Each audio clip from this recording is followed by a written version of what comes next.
Hello and नमस्ते दोस्तों। तो आज की इस वीडियो में मैं आपको समझाने वाला हूं पैतृक संपत्ति से जुड़े हुए समस्याएं और उनके समाधान। यानी कि पूर्वजों की संपत्ति से जुड़े हुए काफी सारे लोग लड़ाई झगड़ा करते रहते हैं। तो आज मैं आपको बताऊंगा कि क्या क्या कब कब होता है और पैतृक संपत्ति में आपका कितना अधिकार है, सामने वाले लोगों का कितना अधिकार है और किसका किसका अधिकार होता है। यानी कि पूर्वजों की संपत्ति में किसका अधिकार होता है, किस कंडीशन में यह बेचा जा सकता है, किस कंडीशन में नहीं बेचा जा सकता है, और साथ में मैं आज ये भी बताने वाला हूं कि आप कौन से कंडीशन में यह बेचा खरीदा तो जा सकता है, आप इसको रुकवा भी सकते हो, और साथ में कौन सा ऐसा पैतृक संपत्ति होता है जिसपे आपका अधिकार नहीं होता है। आज मैं आपको वो भी बताऊंगा जिसपे आप क्लेम नहीं कर सकते हो। तो अब मैं वीडियो को शुरू करता हूं। तो सबसे पहले बात आती है कि पैतृक संपत्ति में किसका अधिकार होता है।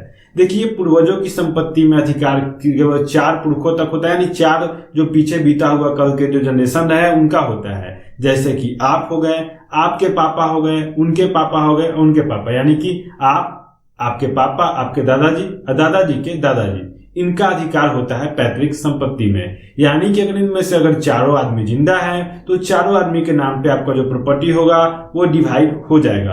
अगर इसमें से 3 आदमी जिंदा हैं तो तीनों के नाम पे डिवाइड होगा। 2 आदमी जिंदा है तो 2 आदमी के नाम पे डिवाइड होगा। अगर आप अकेले जिंदा है तो सबका मालिक आप होंगे। तो इस तरह से पैतृक संपत्ति का डिवीजन होता है। इस तरह से आप पूर्वजों की संपत्ति को बांट सकते हो। अब एक कंडीशन आता है जिसमें अगर आपसे कोई जैसे हो गए, आपके पापा हो गए, आपके दादाजी हो गए, कोई जबरदस्ती बेच रहा हो, यानी कि अगर किसी कारण से अगर वो बेच रहा हो तो इसके 2 कारण हो सकते हैं। नॉर्मल कारण यह होता है कि किसी को बेटी का शादी करना हो या फिर आपके एजुकेशन पे खर्च करना हो। तो ऐसे कंडीशन में अगर सब मिलकर बेच लेते हैं तो आपको कोई ऑब्जेक्शन करने का अधिकार नहीं है। यहाँ पे आपको कोई ऑब्जेक्शन का अधिकार नहीं है, कोर्ट भी उसे नहीं मानती है, क्योंकि किसी को अगर शादी करना हो या फिर कुछ इशू हो तो ऐसे कंडीशन में पैसा का जरूरत होता है। घर में कमाने वाले आदमी ठीक से कमा नहीं पा रहे हैं या फिर उनके पास आर्थिक संकट है, तो ऐसे कंडीशन में वो पैसा कहाँ से लाएंगे।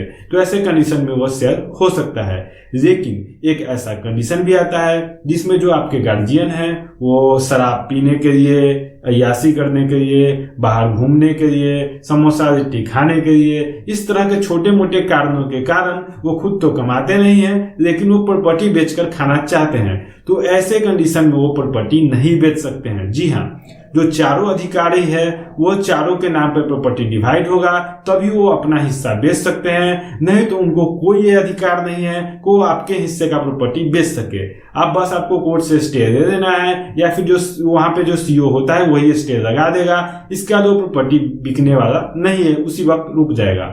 अब ये तभी बिक सकता है जब इसके बाद जब वंशावली बनेगा, डिवीजन होगा, पूरी तरह से ऑफिशियली बंटवारा हो जाए, तभी वो आदमी अपना जमीन बेच सकता है, केवल अपने हिस्से का, नहीं तो बाकी चारों का हिस्सा वैसे ही रहेगा, जो जिंदा है उसका हिस्सा रहेगा। तो इस तरह से ही बेचा जा सकता है।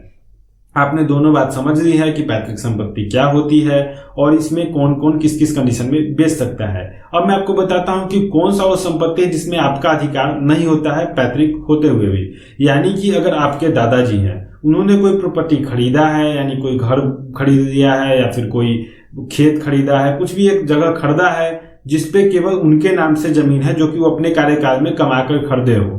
अब ऐसे कंडीशन में उनके नाम से है तो उस पर पूरा अधिकार उनका बनता है। ऐसे कंडीशन में वो या तो किसी के नाम पे वो बनवा कर चले जाए कि हाँ भाई मेरे मरने के बाद यही आदमी इस चीज का ओनर होगा, जिसको वसीयत भी कहा जाता है। आपने हिंदी सीरियल्स में काफी सुना होगा कि वसीयत मैं अपना कर देता हूं।